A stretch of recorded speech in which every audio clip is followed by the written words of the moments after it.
Welcome to YoYo TV. Modi ప్రభుత్వం ఒక సంచలనాత్మకమైనటువంటి విప్లవాత్మకమైనటువంటి నిర్ణయం తీసుకుంది. ఎన్నో ఏళ్ల నుంచి ఎదురు చూస్తున్న జాతీయవాదుల కళ ఈ నిర్ణయంతో నెరవేరిందని చెప్పాలి. మన దేశాన్ని 12వ శతాబ్దం నుంచి 19వ శతాబ్దం వరకు మనకు సంబంధం లేని వాళ్ళు పరిపాలించారు. 1206 నుంచి భారత్ను ఢిల్లీ సుల్తాన్లు పరిపాలిస్తూ వస్తున్నారు. వీళ్ళు ఆటవిక బానిస రాజులు. అప్పట్లో హిందూ రాజుల మధ్య సఖ్యత లేకపోవడం కారణంగా వీళ్ళు రాజులే కూర్చున్నారు. ఇందుకు కారణం ఒక రకంగా హిందూ రాజులనే చెప్పాలి. వీళ్ళ తర్వాత మొఘలాయిలు మన దేశానికి వచ్చి 1526 నుంచి 1707 వరకు పరిపాలించారు. ఆ సమయంలో ఆఫ్ఘనిస్తాన్, పాకిస్తాన్ భారత్లో భాగంగానే ఉన్నాయి. వీళ్ళంతా కూడా మత మార్పిడి చేసి ఇస్లాం, క్రిస్టియానిటీని తీసుకొచ్చారు.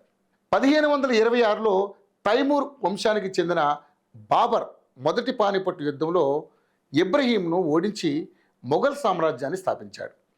వీళ్ళంతా కూడా మధ్యయుగ నాగరికత కలిగిన వాళ్ళు. వీళ్ళంతా కూడా భారత్ను పరిపాలించి ఆ తర్వాత దేశాన్ని బ్రిటిష్ వాళ్ళకు అప్పగించారు.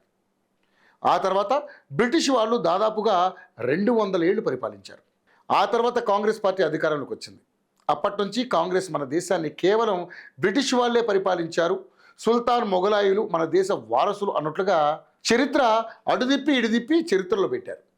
మన హిందూ రాజులైన ఛత్రపతి శివాజీ, సంభాజీ మహారాజ్, రాణా ప్రతాప్, రాణి అబ్బాక చౌత, ఝాన్సీ లక్ష్మీబాయి, సిపాయిల తిరుగుబాటు చేసిన మంగల్ పాండే గురించి కానీ, మన దేశానికి భారతదేశం అనే పేరు తెచ్చిన భరతుడి గురించి కానీ మన పాఠ్యాంశాల్లో ఎక్కడా పెట్టలేదు. ఒకవేళ ఉన్నా కూడా ఒక చిన్న లైన్ లేదా ఒక పారాగ్రాఫ్ మాత్రమే ఉంటుంది. కానీ ముస్లిం రాజుల గురించి మాత్రం పేజీలకు పేజీలు ఉంటుంది. అలాగే మన ఫస్ట్ విద్యాశాఖ మంత్రి కూడా సౌదీ నుంచి వచ్చాడు. అందుకే హిందూ రాజుల గురించి ఎక్కడా కూడా ఉండదు. ఇన్ని ఏళ్లలో కూడా ఎన్నో ప్రభుత్వాలు మారుతూ వచ్చాయి, కానీ ఒక్కరు కూడా దీని గురించి మాట్లాడింది లేదు. కానీ బీజేపీ మాత్రం రియాక్ట్ అయింది, చర్యలు కూడా తీసుకుంటుంది. 2021 నుంచి భారతదేశ అసలు చరిత్ర రాయడం స్టార్ట్ చేయించింది. దేశవ్యాప్తంగా ఉన్న కవులు, రచయితలను కేంద్ర ప్రభుత్వం పిలిపించి వారిని గ్రూపులుగా తయారు చేసి వారితో దేశ చరిత్రను తిరగరాయిస్తోంది. ఇప్పటి వరకు 7వ తరగతి పుస్తకాల వరకు మార్పు చేసింది మోడీ సర్కార్. ఇటీవలే 8వ తరగతి పుస్తకాల్లో కూడా మార్పులను చేయించింది. ఆ పుస్తకాలను విడుదల కూడా చేసింది. ఈ పుస్తకాల్లో మొఘల్ రాజైన బాబర్ అసలు నిజస్వరూపాన్ని రాయించింది. అతను ఎంత క్రూరుడో ప్రజలకు తెలిసేలా చేసింది. అలాగే అక్బర్ సహనం అనేది లేని వ్యక్తిని, వేలాది మందిని అక్బర్ వధించాడని, ఈ క్రమంలో అక్బర్ ఇస్లాంను విశ్వాసించని పలు కోటలు, రాజ్యాలను జయించాం, మొత్తంగా ఇస్లాంగా మార్చేశామని అన్నారు. ఆ వ్యాఖ్యలను కూడా ఉన్నది ఉన్నట్లుగా పుస్తకాలు పెట్టారు.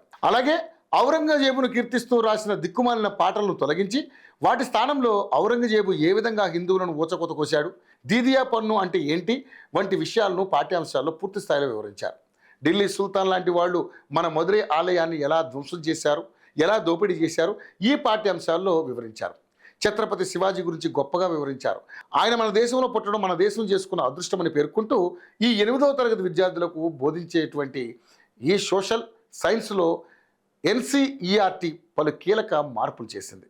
ఇది కూడా పార్ట్ 1లోనే. పార్ట్ 2లో కూడా త్వరలో మార్పులు చేయనున్నారు. ఇలాంటి మార్పులే సమాజానికి కావాల్సింది.